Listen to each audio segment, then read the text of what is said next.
Good morning to all of you. Myself, Dr. Manju Meena, Assistant Professor in Chemistry from Government College, Kota. आज हम BSc part third में organic chemistry की 5th unit के अंतर्गत synthetic polymers में संघनन बहुलीकरण के क्रम में ही आगे polyester, polyamide, urea formaldehyde resin, प्राकृतिक एवं संश्लेषित रबड़ के बारे में विस्तृत रूप से अध्ययन करेंगे। सर्वप्रथम हम देखेंगे पॉलीएस्टर।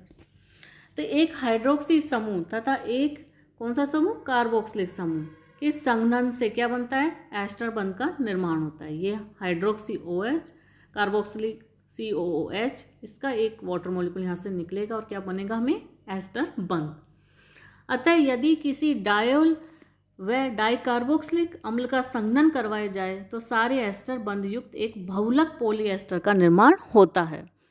पॉलीएस्टर रेशों का वस्त्र उद्योग में व्यापक उपयोग होता है। सर्वाधिक महत्वपूर्ण पॉलीएस्टरों में डैक्रोन, टेरिलीन, माइलर का उल्लेख किया जा सकता है, जो कि एथिलीन ग्लाइकोल व टरथैलिक अम्ल के संघनन बहुलक के व्यापारिक नाम हैं।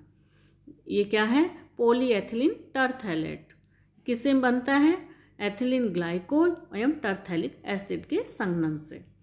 इसका निर्माण अम्ल उत्प्रेरक की उपस्थिति में एथिलीन ग्लाइकोल व टरथैलिक अम्ल के सीधे एस्टरीकरण द्वारा करवाया जाता है। इसमें क्या होगा, एन मॉलिक्यूल किसके लेंगे हम, एथिलीन ग्लाइकोल के, और एन मॉलिक्यूल टरथैलिक एसिड के लेते हैं, और हम किसी एसिड के प्रेजेंस में जब करवाते हैं तो क्या प्राप्त होता है हमें, पॉलीएथिलीन टरथैलेट। इसके निर्माण की सेकंड विधि है ट्रांस एस्टरीकरण। इसके लिए हम सर्वप्रथम एथिलीन से एथिलीन ग्लाइकोल और जाइलिन से टरथैलिक अम्ल और फिर डाई मैथिल टरथैलेट एस्टर बना लेते हैं। इस डाई एस्टर को जब हम किसी उपयुक्त उत्प्रेरक जैसे कि सोडियम या मैग्नीशियम मेथोक्साइड अथवा जिंक बोरेट की उपस्थिति में एथिलीन ग्लाइकोल के साथ मिलकर 150 से 210 डिग्री सेंटीग्रेड तक जब हम गर्म करते हैं तो क्या प्राप्त होता है, एस्टर विनिमय की उत्क्रमणीय अभिक्रिया संपन्न होती है और हमें एथिलीन ग्लाइकोल का एक डाई एस्टर प्राप्त होता है। मैथेनॉल को एक आसवन स्तंभ की सहायता से यदि लगातार हटाते रहें तो अभिक्रिया लगभग पूर्ण रूप से राइट हैंड साइड कन्वर्ट होती है। एथिलीन है, ये किसी उत्प्रेरक की प्रेजेंस में जब क्रिया करके क्या बनाती है, ग्लाइकोल। इसी प्रकार से पैराजाइलिन है, ये किस में कन्वर्ट होती है, टरथैलिक अम्ल में। फिर ये मैथेनॉल के प्रेजेंस में फिर किस में कन्वर्ट हो जाती है, डाईमेथिल टरथैलेट में। डाईमेथिल टरथैलेट ग्लाइकोल की प्रेजेंस में ग्लाइकोल के साथ किसी उत्प्रेरक की प्रेजेंस में 150 से 200 डिग्री सेंटीग्रेड तक जब हम गर्म करते हैं तो हमें क्या प्राप्त होता है, टरथैलेट। इस प्रकार बने हुए एकलक डाई एस्टर अणुओं को एक ऑटोक्लेव में लगभग 280 डिग्री सेंटीग्रेड तक हम गर्म करते हैं, जिससे कि कंडेंसेशन अभिक्रिया संपन्न होती है और हमें क्या प्राप्त होता है, पॉलीएथिलीन टरथैलेट। इस प्रकार से जो बना हुआ है पॉलीएथिलीन टरथैलेट लगभग 270 डिग्री सेंटीग्रेड पर पिघलता है और इस पिघले हुए बहुलक को रेसों में ढालते हैं। इन रेसों को हम डैक्रोन या टेरिलीन कहते हैं। ये रेसे अत्यंत मजबूत होते हैं और इनका प्रमुख उपयोग वस्त्र उद्योग में किया जाता है। पिघले हुए पॉलीएथिलीन टरथैलेट को पतली फिल्मों में ढाला जा सकता है। ये फिल्में माइलर नाम से बिकती है और इनमें कमर में बांधने वाले बेल्ट, नावों के पाल आदि का निर्माण किया जाता है। अन्य औद्योगिक महत्व के पॉलीएस्टर हैं कोडेल व लैक्सेन, जिन्हें हम निम्न प्रकार से संश्लेषित कर सकते हैं। सर्वप्रथम हम देखेंगे कोडेल।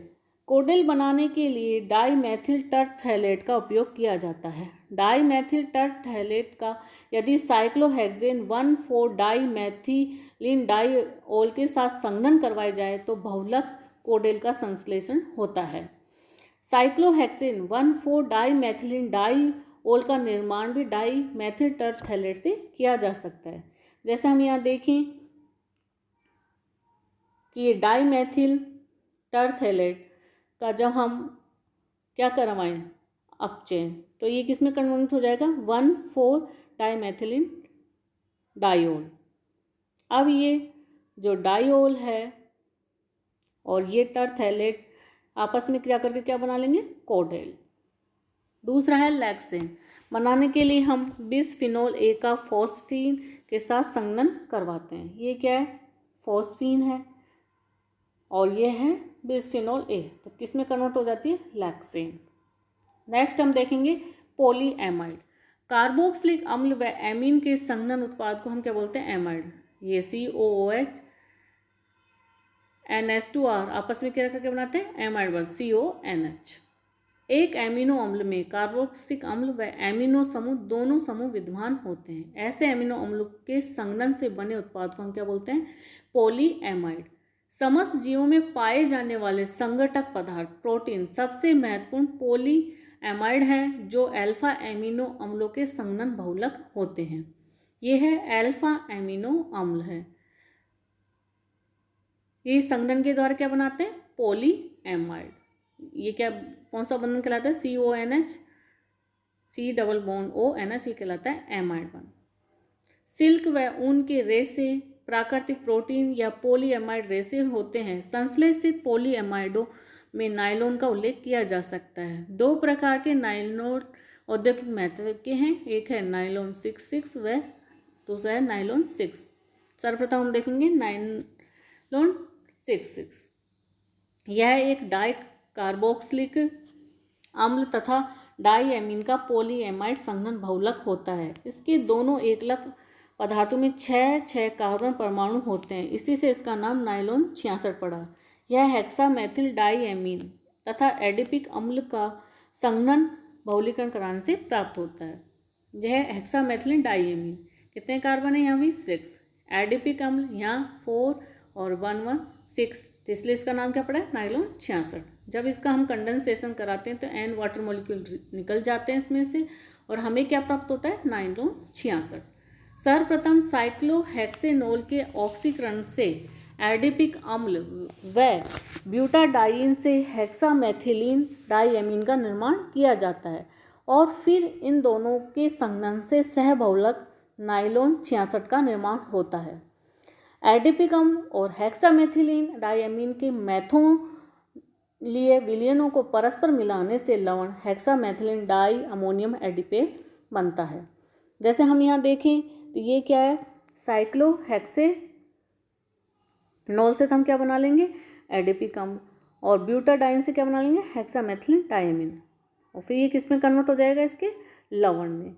इस लवण को एक ऑटोक्लेव में लेकर 280 डिग्री सेंटीग्रेड पर गर्म करने से एकलक अणु लवण का बहुलीकरण होता है और हमें क्या प्राप्त हो जाता है नायलॉन 66।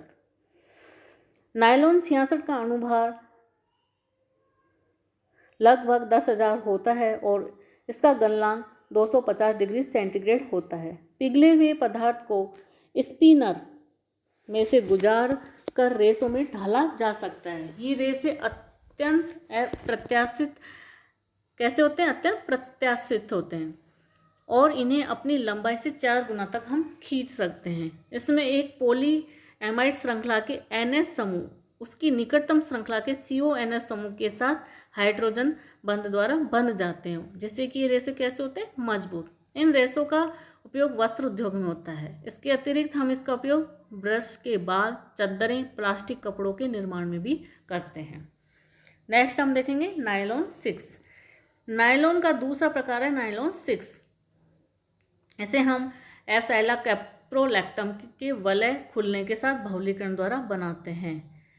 कैप्रोलैक्टम एक चक्रीय एमाइड है जो कि साइक्लोहेक्सेन से निम्न प्रकार से बनाते हैं। साइक्लोहेक्सेन है, जब इसका ऑक्सीकरण कराते हैं तो साइक्लोहेक्सेनोन, फिर NH2OH की प्रेजेंस में किस में कन्वर्ट हो जाता है ऑक्जिन में, फिर बेकमान पुनर्व्यवस्था के द्वारा किस में कन्वर्ट हो जाएगा एफसाइला कैप्रोलैक्टम।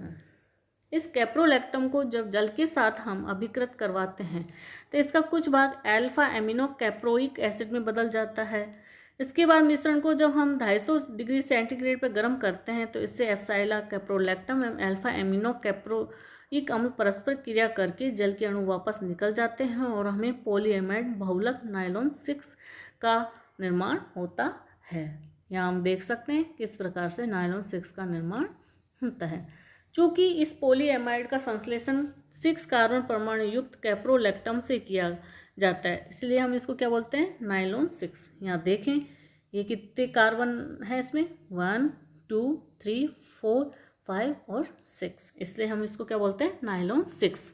पिघले हुए पॉलीएमाइड बहुलक को स्पिनर में से निकालकर रेसे बनाकर उन्हें वायु की धारा में ठंडा करते हैं और नायलॉन 6 रेसों का उपयोग टायर, गार्ड, रस्सियाँ व कपड़े बनाने में हम करते हैं। नेक्स्ट हम देखेंगे फिनोल फॉर्मेल्डिहाइड रेजिन।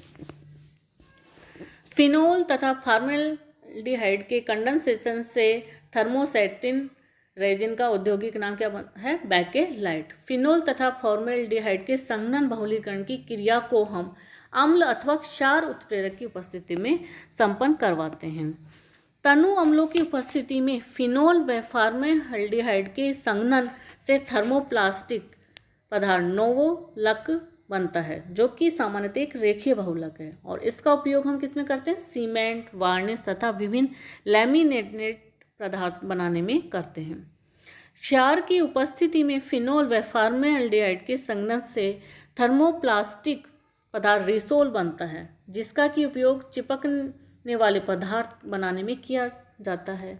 यह भी एक रेखीय श्रृंखला युक्त बहुलक है जिसमें कई मुक्त CH2OH समूह होते हैं। इन पदार्थों को गर्म करने से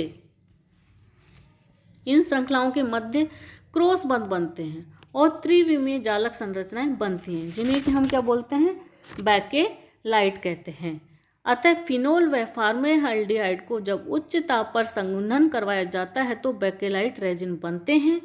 फिनोल के अणु अपनी 2 ऑर्थो व एक पैरा 3 स्थितियों पर फॉर्मेल्डिहाइड के साथ संघनित होकर CH2 सेचुओं द्वारा परस्पर जुड़ जाते हैं और बेकेलाइट की त्रिविमीय जालक संरचना बना लेते हैं।